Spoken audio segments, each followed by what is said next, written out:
Hello everybody, it's the great and glorious and famous one day, Nick Dutcher, back on the camera yet again. How the hell's it going?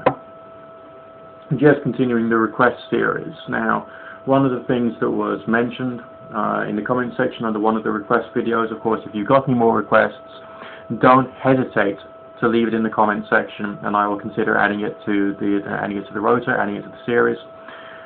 So that I will then end up talking on whatever it is that you requested me to talk about. So essentially this is going to be quite a random series, because it's you who's telling me what to do, you know, real interactive type stuff, basically.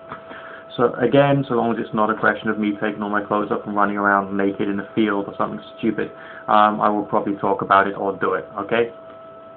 Give or take. Alright. One of the things that was mentioned one of the previous requests for subjects to talk about was balancing the magical life with the material life. I think this actually asks more questions, and it again provides answers. What do we mean by the magical life? What does the word magical actually mean?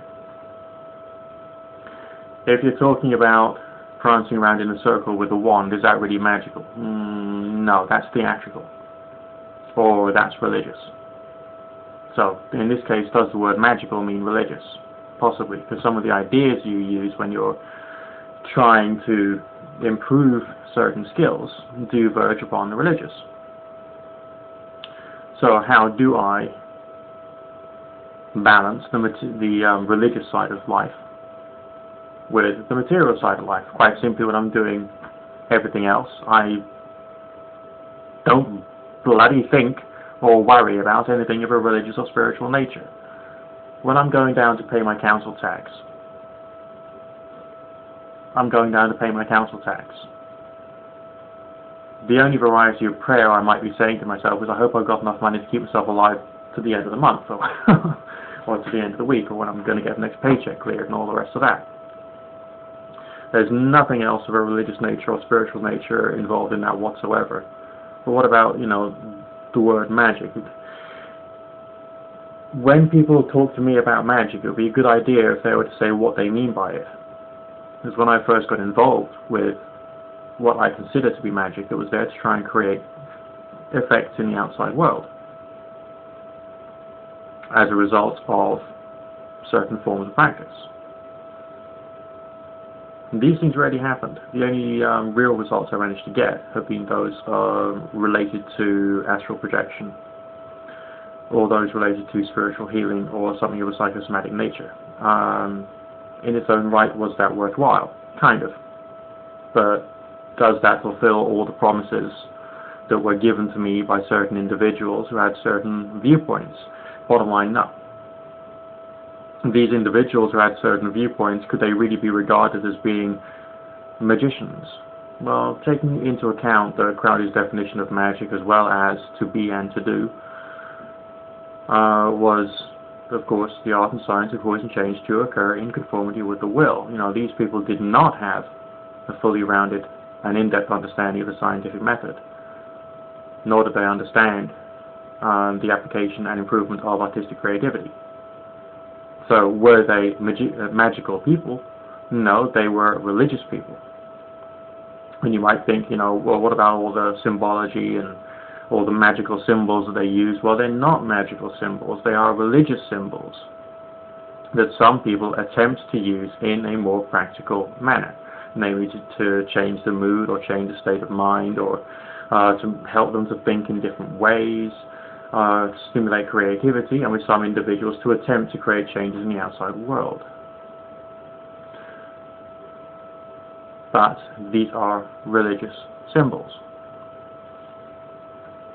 So when we're thinking about trying to separate the magical life from the material life,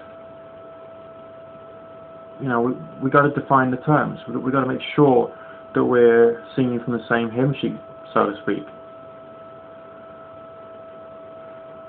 When I'm doing what I regard as being, or let me be honest, I put under the umbrella term of magical stuff, it is usually for the purposes of trying to gain more weird spiritual experiences or more strange experiences as a result of activity which is centered on consciousness alteration, such as mantra, breath control, and of course ritual and visualization,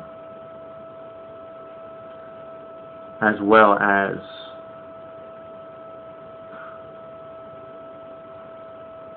how shall I put this, a more in-depth skill improvement in meditation. I will of course confess I haven't had much time to do this during the past 2 months because I've been bogged down with other things. But that's what I would normally regard or call magical activity. I suppose I just don't let spiritual views or spiritual stories or myths affect me all that much. I choose not to allow mythology to control me.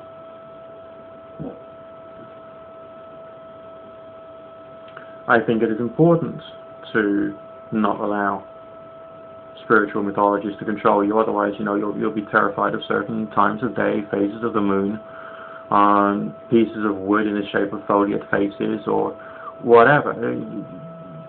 And that's unnecessary. It's wrong to be fearful and superstitious in that manner. And of course, the other flip side of the coin, I mean, let's provide a hypothetical example. An individual, because they've got needs, spends a lot of time reading New Age books of a certain type, and then they call someone like me, a professional tarot reader, and they ask me questions about their karmic path and their past life on another planet, and were they in fact Genghis Khan, and is their next door neighbor practicing some kind of dark sorcery to put some root evil in their red chakra so as to only attract evil people to them, and is the bank manager a voodoo priest, and other ludicrous extremes which have come about as a result of taking religious ideas or spiritual ideas, or what some people would call magical ideas, or bioplasmic ideas, or holographic universe ideas, far too motherfucking seriously. It can be seriously detrimental to an individual to take this shit too seriously, because the evidence does not support any reliable results of the order that a lot of people who are within this movement profess to be able to create. That's why it remains an experimental art rather than a hard and fast concrete science. Okay, just wanted to kind of explain that, clear that up. Maybe it was a bit of a ramble or a bit of a rant today, but you get what you're given. Merry Christmas and Happy New Year. If you don't celebrate Christmas, fine. If you do celebrate Christmas but don't believe in it, fine. If you're of a different religion, happy season, or whatever you want to call it. Just enjoy this time of year, for Christ's sake, and stop taking life so bleeding seriously. Chill out. Nick Dutch signing off for now. Bye for now.